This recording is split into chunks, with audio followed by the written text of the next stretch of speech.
President Museveni akangudde ku ddoboozi ku bavuga bodaboda mu disitulikiti y'e Kassanda ne Mubende abali ku mugawulo Ebola abakufudde omugano okutikka abasaabaze ekikontana n'ebiragiro byasaawo. Minister of Health and local government leaders should intensify sensitization of the borders so that they understand the dangers of exporting Ebola through the refugee camp.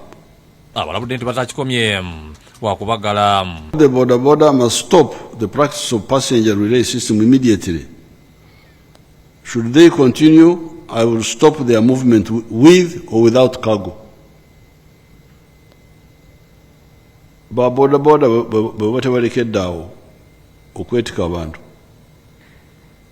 ngenda okubagalirawo ddala. Museveni agamba nti bandi balesi bagirenga batambuza byamaguzi naye kizuuliddwa nti baazimula ekiragiro kino ne batikka abantu ekintu kyagamba nti kyabalebe mu kutambuza Ebola. Ategeeza nti kisinga obubi kwe kuba nti abantu bakusibwa ne batukira mu disitulikiti endala nga nokoddeyo abantu ab'enjawulo okulina omukyalo olubuto eyagenda Ebola n'alongosebwamu omwana. Recently, a pregnant woman traveled through Chaka 2 and ended up in Mbarara Regional Referral Hospital, where she was delivered by cesarean section and is still under quarantine. Mu mbeera y'omupulezidenti alagidde emmotoka ez'ebyamuguzi zitambuza ebintu mu disitulikiti z'okoma okuyingira n'okufuluma kubanga nakizuuliddwa nti batikka abantu ekyongera obulabe mu kutambuza obulwadde buno.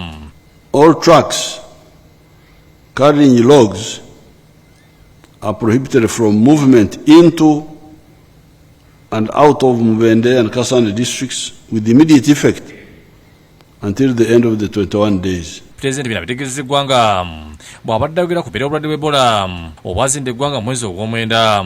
The Greater Kampala metropolitan area confirmed cases have been reported in the districts of Wakiso and Kampala City as a result of imported cases from the Kassanda and Mbende areas. Download the app on App Store or Google Play Store now. Vision Digital Experience, the future of media.